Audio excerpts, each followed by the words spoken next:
ceux qui avaient été brûlés une demi-douzaine d'années auparavant lors de la commune de Paris. Enfin bref, donc voilà, nous allons vers ces deux magasins. Désormais, on n'y stocke plus de sel. Oh, mais il n'y a pas peur, il y a des courants d'air. Hein. Mais c'est bon signe, c'est bon signe.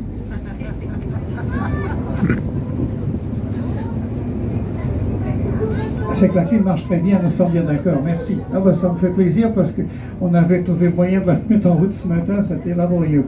Enfin bref, donc devant vous, ces bâtiments aujourd'hui, d'un côté on stocke plus de sel mais des touristes, c'est un hôtel Holiday Inn, et de l'autre côté on stocke des étudiants, c'est une résidence universitaire.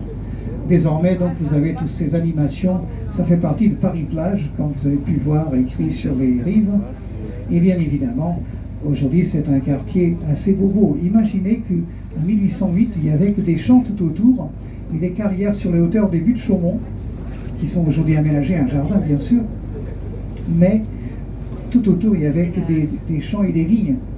Il n'y avait rien d'autre. Et imaginez que là, dès 1808, on avait tout un tour grillagé, c'était le réservoir d'eau de Paris, et les gens venaient ici se promener les week-ends, enfin le dimanche surtout, car on travaillait le samedi à l'époque, et pas de semaine anglaise comme on dit, eh bien c'était une promenade tout à fait prisée des Parisiens, et surtout des Parisiennes qui venaient se voir et se montrer, hein, et se faire voir surtout. Donc c'était la Fashion Week tous les dimanches. Ici on faisait des nomachis. C'est donc comme des batailles navales, des joutes sur des bateaux. On s'amusait et il y avait plein de guinguettes autour, car ici nous étions dans le village de la Villette. C'était pas Paris. Autant dire qu'au-delà de l'Écluse commençait Paris, le Paris de 1860, et là la ville était sous la pression des charges et des taxes. Autant dire qu'ici c'est une zone sans taxes, et donc on venait s'encanailler en dehors de Paris pour échapper aux taxes.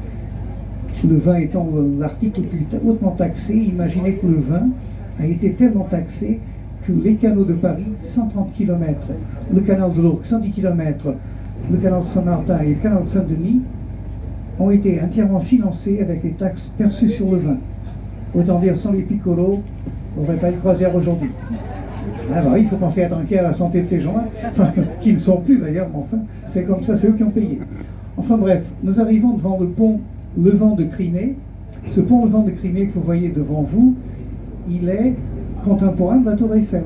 Il date de 1895, donc il y a 6 ans de moins que la Tour Eiffel.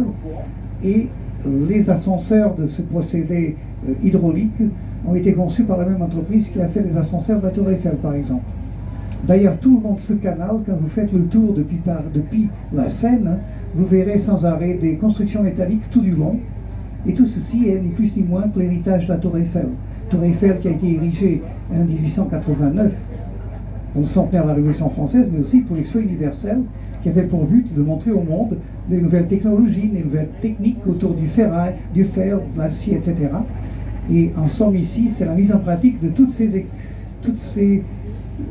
nouvelles technologies. En somme, nombre de ces constructions sont soit intérieures à la Tour Eiffel, soit juste construites après.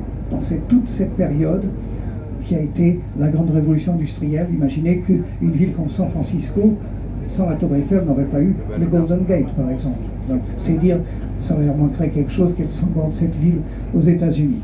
Enfin bref, on attend juste donc qu'on vous a demandé est-ce qu'ils ouvrent le pont. Bien évidemment, donc Marc a déjà fait l'écluse du pont de Flandre, c'est eux qui contrôlent l'ouverture de ce pont. Imaginez que dans tout l'ensemble du canal, vous avez deux possibilités. Pour le canal Saint-Martin, avec ses 9 écluses, tous les ponts tournants, etc., vous avez l'écluse du Temple, où il y a centralisé désormais un système informatique avec des caméras qui permet d'ouvrir et de fermer les écluses et les ponts. Voir l'écluse de l'Arsenal à la Bastille, le port de l'Arsenal, qui fait le même service. Et occasionnellement, c'est même le pont de Flandre qui peut contrôler et prendre la main sur toutes les écluses par des systèmes toujours de caméras et donc télécommandant les moteurs qui sont électriques et qui ouvrent et ferment les différentes écluses, ponts, etc. Donc là, nous sommes donc à la hauteur du pont de